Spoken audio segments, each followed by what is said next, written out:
우리는 무섭다와 신기하다를 자주 뒤섞어 생각하곤 합니다. 그것도 무리는 아닙니다. 보통의 틀에서 벗어난 존재는 대개 어느 정도는 두렵게 느껴지기 마련이니까요. 그 중에서도 사르가소해는 세상 어느 바다와도 완전히 다른데요. 해안이 없는 바다라니 믿어지시나요? 그런 곳을 정말 바다라고 부를 수 있는 걸까요? 대양조차도 분명히 해안이 있는데 말이죠. 여러분 안녕하세요. 그런데도 왜 사르가소해는 해안이 없는데도 우주에서조차 그 경계가 뚜렷하게 보이는 걸까요? 한편으로는 왜 이 기묘한 바다의 면적이 500만에서 700만 제곱킬로미터라는 큰 편차를 두고 언급되는 걸까요? 무려 200만 제곱킬로미터나 달라진다니 꽤나 대략적인 숫자 같지 않나요? 지구상의 많은 바다는 이 변동폭보다도 면적이 더 작으니까요.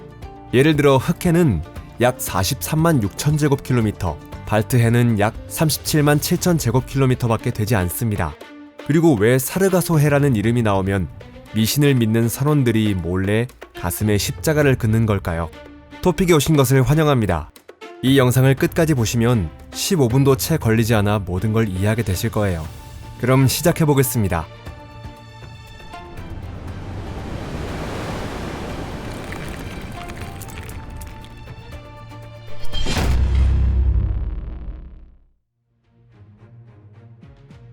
해안이 없는 바다.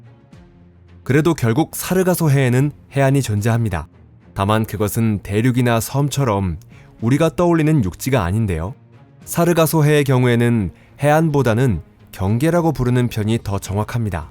그 윤곽은 파도가 부서지는 바위절벽만큼이나 뚜렷한 실체를 지니고 있죠.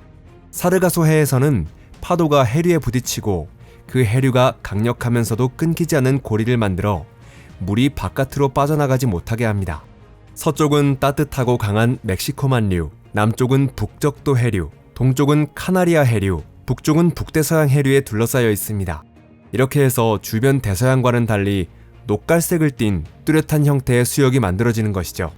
이 색은 해수면을 뒤덮고 있는 해조류 때문입니다. 그런데 사르가소해가 초록빛이나 갈색으로 보일 거라 생각하며 찾아온 여행객들은 보기 좋게 기대를 배신당하게 되는데요. 처음 이곳을 찾은 많은 사람들처럼 눈이 번쩍 뜨일 만큼 짙은 감청색 바다에 숨을 삼키게 될 겁니다. 그것은 마치 잉크 같은 짙고 깊은 푸른색으로 일반적인 하늘빛이나 회색기가 도는 푸른 바닷물과는 완전히 다릅니다. 얼핏 보면 이상하게 느껴질 수도 있지만 사르가소해의 바닷물은 수중 투명도가 60m를 넘을 정도로 맑고 투명합니다. 해조류로 탁해진 바다를 상상했는데 실제로는 완전히 정반대인 셈이죠. 해조류는 분명 많지만 강에서 흘러들어온 진흙이나 모래는 전혀 섞여있지 않습니다. 육지에서 수천 킬로미터나 떨어진 곳이라면 그것도 당연한 일이겠죠. 물을 흐리게 만드는 플랑크톤도 이곳에서는 거의 보이지 않습니다. 게다가 수심은 4km에서 7km에 이를 정도로 매우 깊고 바닷물의 혼합도 약한 편입니다. 맑은 물은 붉은 빛을 흡수하고 푸른 빛을 쉽게 산란시킨다는 사실을 알게 되면 사르가소해가 왜 이렇게까지 깊은 잉크 같은 색을 띠는지도 이해할 수 있습니다. 다시 말해 사르가소해는 해안이 아니라 해류로 둘러싸인 지구에서 유일한 바다입니다. 게다가 이 4개의 주요 해류는 폐쇄된 환류를 만들어내며 사방에서 사르가소해를 감싸안은 채 시계 방향으로 움직이고 있습니다. 이것이 바로 계절에 따라 사르가소해의 면적이 변하는 얼핏 보면 기묘한 현상의 이유죠. 계절에 따라 해류의 세기와 위치가 달라지기 때문입니다. 계절풍, 아조레스 고기압의 위치, 해수 온도, 멕시코만류의 세기, 폭풍 활동 등의 영향을 받죠. 여름이 되면 기압 상승을 동반한 아조레스 고기압이 가장 강해집니다. 그 결과 해류는 안정되고 순원의 중심부가 넓어집니다. 이렇게 해서 여름에는 바다의 면적이 약 700만 제곱킬로미터까지 커집니다. 겨울에는 잦은 저기압의 영향으로 해류가 다소 이동하고 바닷물의 혼합이 활발해지면서 바다의 면적은 약 500만 제곱킬로미터까지 줄어들죠. 이처럼 사르가소해는 고정된 장소가 아니라 말하자면 끊임없이 움직이는 살아있는 수역인 것입니다. 사르가소해의 역사. 끝없이 펼쳐진 사르가소해는 지도 위에서도 찾기 어려운데 실제로 찾아 나선다면 더더욱 쉽지 않습니다. 사르가소해에 대해 처음 기록을 남긴 것은 15세기에서 16세기에 스페인과 포르투갈 항해자들이었습니다. 그들은 갈록색 해조류가 거대한 무리를 이루고 있는 모습을 처음으로 목격했습니다. 1492년 유럽인으로서는 처음으로 이 신비로운 해역을 항해한 기록을 남긴 크리스토퍼 콜럼버스는 이곳을 해조류가 떠있는 얕은 바다처럼 표현했습니다. 그와 동료들은 이 해조류가 이 해역을 상징하는 특유의 해조류라는 사실조차 알 리가 없었죠. 선원들의 눈길을 사로잡은 것은 공기로 부풀어 오른 수많은 작은 기포였는데요. 그 기포가 가지처럼 갈라진 해조류를 감싸며 수면 위에 떠있게 만들고 있었던 것입니다. 기포의 형태와 크기가 고향의 야생 포도를 닮아 있었기 때문에 그들은 이 해조류를 포르투갈어 사르가소에서 유래한 사르가숨이라는 이름으로 불렀습니다. 해조류 무리는 마치 카페처럼 넓게 퍼져 있었고 범선의 속도를 늦추는 것처럼 보였습니다. 만약 당시 선원들이 그 원리를 이해하고 있었다면 분명 이 기묘한 해역을 우회하는 길을 선택했을 것입니다. 또한 선원들의 경험상 이렇게 많은 해조류는 육지가 가까이 있다는 뜻이었는데요. 물론 그 기대는 완전히 빗나갔지만 선구자라는 존재는 언제나 무지 속을 헤쳐나가는 법이니까요. 목조 카라벨선의 속도가 느려진 것은 사실이지만 그 주된 원인은 해조류가 아니었습니다. 해조류는 배에 그렇게 큰 저항을 주지 않았던 것이죠. 진짜 이유는 범선의 속도를 결정하는 가장 큰 요소인 바람의 힘이 부족했기 때문입니다. 사르가소해 중심부는 고기압지대이자 영원한 무풍지대이기 때문이죠. 그래서 이곳에서는 늘 약한 바람만 불어오는데요. 잠시 쉬어가기만 한다면 바람 없는 잔잔한 바다와 맑고 투명한 물은 최고의 환경일 겁니다. 하지만 식량을 거의 싣지 않은 범선에게 오래 계속되는 잔잔한 바다는 치명적이었죠. 그런 고요하고 바람 없는 날씨 속에서 배는 몇 주씩, 때로는 몇 달씩 움직이지 못하는 일도 있었습니다. 한번 들어가면 빠져나올 수 없다는 죽음의 바다 전설은 이렇게 탄생했죠. 나이든 선원들이 말하던 해조류가 용골에 얽혀 키를 막고 배를 멈춰 세운다는 전설은 사실 단순히 꾸며낸 이야기일 뿐입니다. 어느 정도 영향은 있을지 몰라도 중세 범선조차 빠져나오지 못할 정도로 해조류가 빽빽한 것은 아니었고 현대 선박이라면 더더욱 문제가 되지 않습니다. 해조류는 선체에 의해 쉽게 밀려나며 항해를 방해하는 일은 거의 없죠. 죽음의 바다 이야기가 나온 김에 이른바 데드워터, 즉 사수 현상에 대해서도 소개하지 않을 수 없겠네요. 맞습니다. 사실 이 데드워터 현상은 실제로 존재하죠. 동화 속 마법의 물이 아니라 엄격한 물리법칙에 따라 자연이 만들어낸 엄연한 현상입니다. 데드워터는 바다 표층에 얇고 따뜻한 물층이 있고 그 아래에 차가운 물층이 받치고 있으며 두 층 사이에 뚜렷한 경계가 형성될 때 발생하죠. 그렇게 되면 스크루는 밀도가 낮은 위쪽 층만 주로 밀어 움직이게 되고 아래층은 거의 움직이지 않은 채 남게 됩니다. 층의 경계면에서는 내부파가 발생하고 배는 수면에서는 보이지 않는 물속 파도를 끌고 가게 되면서 마치 브레이크가 걸린 듯 속력을 잃습니다. 데드워터 영역에 들어간 배는 속도가 절반 가까이 떨어지는 경우도 있으며 특정 조건에서는 사르가소 해에서도 이런 현상이 일어날 수 있습니다. 엔진은 최대 출력으로 돌아가고 있는데도 보이지 않는 무언가에 끌려 배가 점점 느려지는 모습을 직접 본 선원의 심정을 상상해보세요. 초자연적인 힘을 의심하고 싶어지는 것도 무리는 아니겠죠. 비밀을 밝히자면 거의 바람이 없는 상태에서 바닷물이 거의 섞이지 않기 때문에 이 해역에는 극도로 강한 성층 현상이 생길 뿐입니다. 이렇게 해서 배를 붙잡아두는 바다라는 전설이 탄생하게 된 것이죠. 침몰선과 쓰레기섬. 사수현상과 배에 얽혀드는 해조류 이야기를 잔뜩 듣고 나면 사르가소해 한가운데에 난파선 잔해로 이루어진 섬이 있다는 전설도 왠지 믿고 싶어집니다. 실제로 많은 사람들이 그렇게 믿고 있죠. 재능 넘치는 소련 작가 알렉산드르 벨리아예프도 그중 한 사람이었습니다. 그는 난파선의 섬이라는 그 이름 그대로인 제목의 작품에서 섬 주민들의 삶과 해적들, 그리고 난파선 속 헤아릴 수 없는 보물에 둘러싸인 채 살아남는 모습을 꽤나 설득력 있게 그려냈습니다. 정말 실감나는 묘사이지만 다행히도 그런 섬은 과거에도 현재에도 존재하지 않습니다. 많은 배들, 특히 범선 시대의 선박들은 실제로 사르가소 해에서의 최후를 맞이했습니다. 그 원인은 다양했으며 괴혈병, 화재, 고장, 사르가소의 주변을 덮치는 허리케인 등 셀 수 없을 정도였습니다. 다만 배의 잔해는 쌓여 남지 않고 해류에 의해 대서양 전역으로 흩어져 버리죠. 설령 몇 척 분량의 잔해가 한 곳에 모인다 해도 그런 떠다니는 섬은 순식간에 사라지고 말 겁니다. 난파선의 섬이 생기기 쉬운 곳은 오히려 흑해나 발트해 쪽입니다. 그것들과 달리 사르가소 해는 끝을 알 수 없을 만큼 깊으며 순환의 중심에 들어간 모든 것은 결국 심연 속으로 가라앉게 됩니다. 즉 배는 수심 4에서 6km의 해저로 허무할 만큼 쉽게 침몰해버리는 것입니다. 충분히 가능성 있는 이야기는 수세기에 걸쳐 수많은 배들이 사르가소해 해저에 잠들어 있다는 점입니다. 저온인데다 생물활동도 약하기 때문에 그런 잔해는 오랫동안 보존되는 경우가 있죠.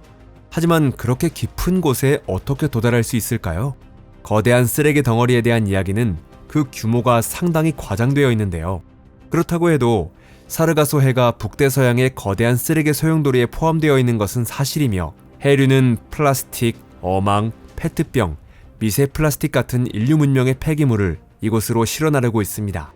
다만 이런 인공오염물이 아프리카 연안의 유명한 쓰레기 덤이나 캘리포니아와 하와이 사이 태평양의 쓰레기 섬처럼 하나로 이어진 섬을 이루고 있는 것은 아닙니다. 사르가소 해에서도 쓰레기는 100만에서 300만 제곱킬로미터에 이르는 상당한 범위에 퍼져 있지만 그 밀도는 태평양에 비하면 훨씬 낮습니다. 해류는 쓰레기를 실어나르는 동시에 그것을 전 세계로 퍼뜨리기 때문에 섬처럼 뭉쳐 굳는 것을 막고 있습니다. 쓰레기의 대부분은 가라앉아 미래 세대에게 남기는 선물처럼 해저에 축적되고 일부는 햇빛과 시간의 영향으로 분해됩니다. 한마디로 말하자면 이제 눈치채셨겠지만 사르가소 해는 그 명성에 걸맞은 악명 높은 바다로 알려져 있으며 배의 수수께끼 같은 실종을 둘러싼 전설과 유명한 이야기들에 반복해서 등장하죠. 그것도 당연한 일입니다. 사르가소 해는 그 유명한 버뮤다 삼각지대의 일부와 겹쳐있기 때문입니다. 여기서는 이 바다와 관련된 유명한 사례 몇 가지를 소개해 볼게요. USS 사이클롭스 AC-4. 이 미국 해군의 급탄함은 1918년에 수수께끼처럼 실종되었습니다. 망간 광석을 운송하던 중 바베이도스와 볼티모어 사이의 사르가소 해에서 자취를 감춘 것이죠. 당시 기준으로는 매우 거대한 선박이었으며 길이는 165m, 승선 인원은 306명이었습니다. 그들 모두는 SOS 신호 하나 보내지 못한 채 흔적도 없이 사라져버렸습니다. 100년이 넘는 세월이 흐른 지금까지도 선체는 물론 사람들의 흔적조차 단서 하나 발견되지 않았죠. 원인은 폭풍이었을까요? 구조적 결함이었을까요? 아니면 과적 때문이었을까요? 지금도 여전히 추측만 존재할 뿐입니다. 캐럴 A. 디어링호. 1921년 1월 미국 해안경비대는 다이아몬드 숄스에서 이 스쿠너선을 발견했습니다. 돛은 그대로 펼쳐져 있었고 식사까지 준비되어 있었지만 전혀 손대지 않은 상태였죠. 그 밖에 선내 상태도 모두 정상이었습니다. 전날 이 배가 케이프 루가웃 앞바다의 등대선을 지나칠 당시 승무원 한 명이 2개의 닻을 모두 잃어버렸다고 외쳤다는 보고가 있지만 그것 자체는 치명적인 문제는 아니었습니다. 얕은 바다에서 발견된 배는 충분히 항해 가능한 상태였죠. 다만 12명의 승무원은 모두 자취를 감춘 상태였는데요. 식량은 그대로 남아있었지만 구명보트와 항해 일지는 사람들과 함께 사라져버렸습니다. 원인으로는 해적 행위나 반란 등이 거론되고 있지만 많은 선원들은 이를 버뮤다 삼각지대에 불과해한 사건으로 이야기하고 있죠. SS 마린 설퍼 퀸호. 용융된 황을 운반하도록 개조된 이 유조선은 1963년 플로리다 앞바다의 사르가소 해에서 자취를 감췄습니다. 15,260톤의 황을 실은 채 39명의 승무원과 함께 조난 신호 하나 보내지 못하고 사라진 것이죠. 이후 구명장비 일부는 발견되었지만 선체와 승무원들은 끝내 완전히 행방불명 상태로 남았습니다. 해안경비대는 기계적인 결함을 의심하고 있습니다. 실제로 이런 불가사의한 실종 사건의 대부분은 사르가소해 중심부가 아니라 그 주변에서 일어나고 있죠. 그렇기 때문에 이런 사건들은 버뮤다 삼각지대의 신비로운 영향과 자주 연결되곤 합니다. 하지만 현실에서 실종의 이유는 훨씬 평범한 이유가 많습니다. 사르가소해의 엄청난 넓이가 수색 작업 자체를 거의 무의미하게 만들어버리는 것이죠. 게다가 잔해는 해류에 의해 금세 떠내려가거나 특별한 장비 없이는 도달할 수 없는 깊은 곳으로 가라앉아 버립니다. 그럼에도 불구하고 냉철한 현실주의자조차 때때로 무언가 초자연적인 힘이 개입한 건 아닐까 하는 생각이 문득 마음속으로 스며들곤 합니다. 유럽 뱀장어의 수수께끼. 무엇보다도 사르가소 해에는 과학적으로도 인정된 수수께끼가 하나 존재하죠. 그것이 바로 유럽 뱀장어와 아메리카 뱀장어의 회유라는 생물학 최대급의 미스터리입니다.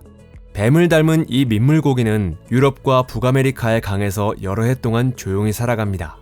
그런데 어느 순간 몸 길이 약 40cm에 이른 수컷과 60cm에 달한 암컷에게 갑자기 사르가소 해를 향해 떠나고 싶다는 충동이 싹트게 되죠. 앞을 가로막는 온갖 장애물을 넘어가며 젖은 초원 같은 육지조차 대수롭지 않게 지나갑니다. 그렇게 끊임없이 장애물을 극복해가며 뱀장어들은 결국 짠 바닷물에 도달하게 됩니다. 그 뒤로는 남서쪽을 향해 헤엄쳐 나가며 밤에는 따뜻한 표층에 떠있고 낮에는 천적과 체온 상승을 피하기 위해 800m 이상의 깊은 곳으로 잠수하는 생활을 반복합니다. 몇 달에 걸쳐 5,000에서 6,000km를 헤엄쳐 나간 끝에 유럽 뱀장어들은 참으로 신비로운 방식으로 사르가소해에 도착하게 됩니다. 그곳에서 1,000m 이상의 깊이로 잠수하여 산란하고 그대로 생을 마치는 것으로 알려져 있습니다. 알에서는 렙토세팔루스라고 불리는 유생이 태어나죠. 작은 유생들은 수백 미터 깊이까지 떠올라 멕시코만류를 타고 유럽으로 옮겨집니다. 돌아가는 여정은 유럽까지는 최대 2년, 미국까지는 약 1년이 걸리죠. 유럽과 미국의 연안에 도착하면 이번에는 강과 호수 안쪽으로 들어가게 됩니다. 흥미로운 점은 치어들이 본격적으로 먹이를 먹기 시작하는 시점이 민물에 들어간 지 몇 달 뒤라는 사실입니다. 그곳에서 성장하며 우리가 알고 있는 모습과 색으로 변해가죠. 이런 생활은 여러 해 동안 계속되고 마침내 부모와 같은 크기로 자라게 됩니다. 그리고 다시 한번 미지의 장소이면서도 어딘가로부터 끌리듯 사르가소해를 향해 떠나는 것입니다. 이처럼 이 뱀장어들의 일거수일투족은 과학자들에 의해 파악되고 있습니다. 남은 수수께끼는 단 하나, 왜 뱀장어들은 산란만을 위해 이렇게 복잡하고 험난한 긴 여행을 떠나는가 하는 점이죠. 설마 신혼여행 때문이라는 건 아니겠죠? 어쨌든 이 바다가 세계에서 가장 기묘한 동물상을 품은 생물학적 리치, 생태적 지위라는 사실만은 틀림없습니다. 하지만 그 이야기는 다음 기회에 해보도록 할게요. 이번 영상이 마음에 드셨다면 좋아요를 눌러주시고 친구들에게도 공유해주세요. 시청해주셔서 감사합니다. 그럼 다음에 다시 만나요. 안녕히 계세요.